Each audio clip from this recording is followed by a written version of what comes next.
Vengo como vicepresidenta ejecutiva del presidente constitucional de la República Bolivariana de Venezuela, Nicolás Maduro Moros, a prestar juramento. Vengo con dolor por el sufrimiento que se le ha causado al pueblo venezolano luego de una agresión militar ilegítima contra nuestra patria. Vengo con dolor por el secuestro de 2 héroes que tenemos de rehenes en los Estados Unidos de Norteamérica, el presidente Nicolás Maduro y la primera combatiente, primera dama de este país, Cilia Flores. Vengo con dolor, pero debo decir que vengo también con honor a jurar en nombre de todos los venezolanos y en nombre de todas las venezolanas, vengo a jurar por nuestro padre libertador Simón Bolívar, que es guía y faro histórico del porvenir de Venezuela, cuya sangre libertadora corre por las venas de los venezolanos y de las venezolanas. Juro por el comandante Hugo Chávez, que dio vida a millones de venezolanos y de venezolanas, les devolvió la dignidad como ciudadanos y como ciudadanas. Juro por Jorge Antonio Rodríguez y en su mirada juro por los niños de Venezuela, por las niñas de Venezuela, por nuestra juventud, por garantizarles porvenir y futuro a nuestros niños. Juro por mi madre, por mi hermano Jorge, por mis sobrinos, por mi familia. Juro por mi honor que no voy a dar descanso a mi brazo ni reposo a mi alma para ver a Venezuela en el destino que le corresponde, en el pedestal de honor histórico que le corresponde como una nación libre, soberana e independiente.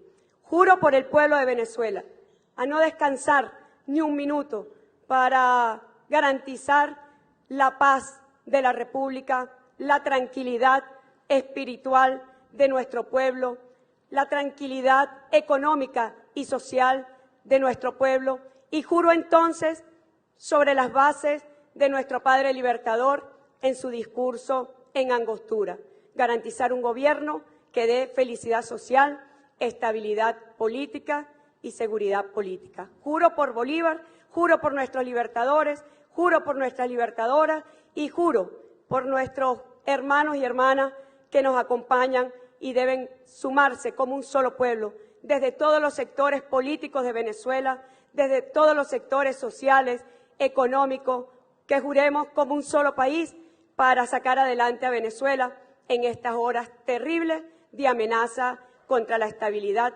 y la paz de la nación. Juro.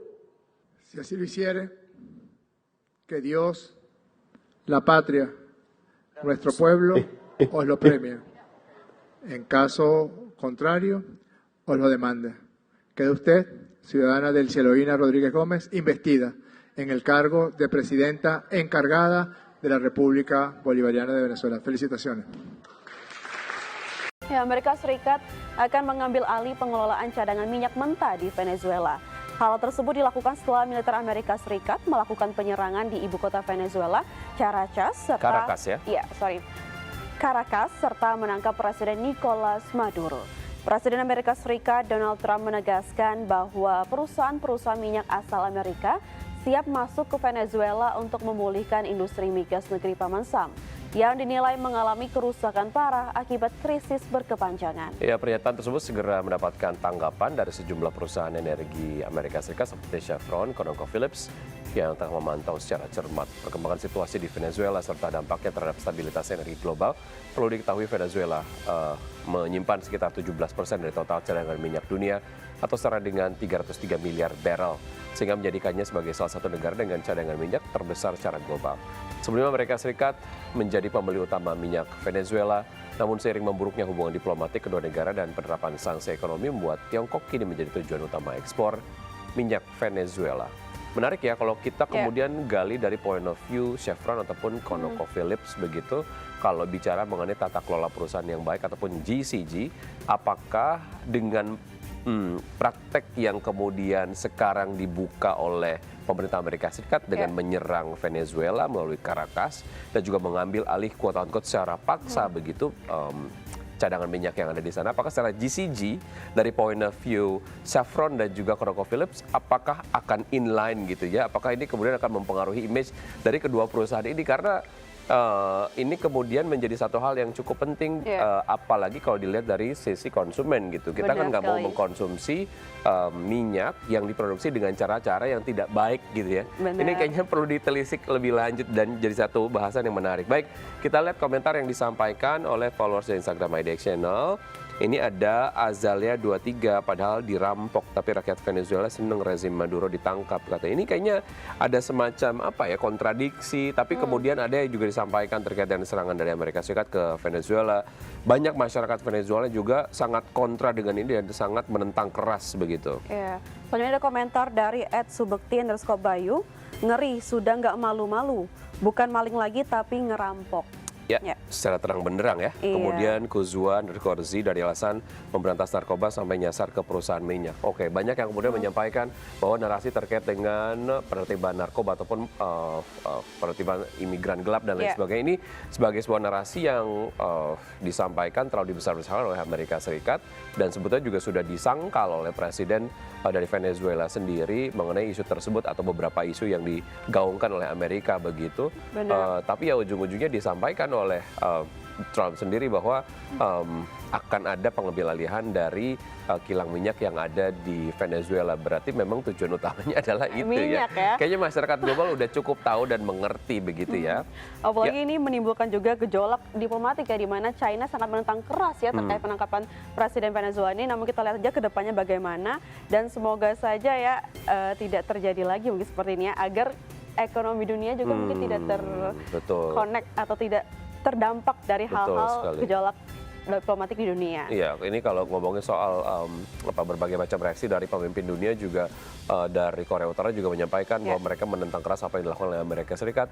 Rusia nampaknya juga demikian begitu ya. Ini yang dikhawatirkan ada efek rambatan terkait dengan konflik geopolitik yang meluas dan possibility terjadinya world war ataupun perang dunia ketiga. Ini mudah-mudahan tidak terjadi ya.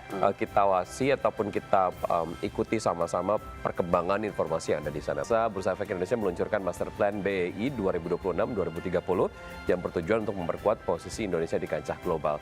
Direktur Utama Bursa Efek Indonesia Iman Rahman memaparkan arah strategis pasar modal Indonesia untuk 5 tahun ke depan sekaligus menegaskan visi besar di tahun 2030 yakni membangun pasar modal yang lebih inovatif, transparan, inklusif, dan terkoneksi secara internasional. Dan sebagai pijakan awal, BEI menetapkan sejumlah asumsi dan target operasional untuk tahun 2026 yang disesuaikan dengan kondisi makroekonomi domestik maupun global. Ya, indikator utama target Bursa Efek Indonesia 2026 seperti rata-rata nilai transaksi harian diproyeksikan mencapai 15 triliun rupiah. Untuk target 555 pencatatan efek baru yang mencakup 50 emiten saham baru. Selain Bursa Efek Indonesia juga membidik penambahan 2 juta investor baru melalui penguatan kanal distribusi informasi serta dukungan penuh dari seluruh ekosistem pasar modal, terutama sinergi antara otoritas bursa dengan para pelaku pasar. Langkah ini dipandang sebagai upaya Bursa Efek Indonesia untuk menjaga momentum pertumbuhan yang telah dicapai pada tahun sebelumnya, sekaligus memastikan pasar modal Indonesia tetap kompetitif di tengah dinamika ekonomi dunia. Oke, ketika kemudian dari Bursa Efek Indonesianya berbagai macam program kemudian sudah dipancang begitu, mudah-mudahan realisasinya bisa terlaksana dan juga ini dapat memberikan dampak positif terhadap investor dalam negeri begitu ya. Kita lihat komentar yang disampaikan oleh followers dari Instagram IDX Channel mengomentari berita yang satu ini. Silakan Vina.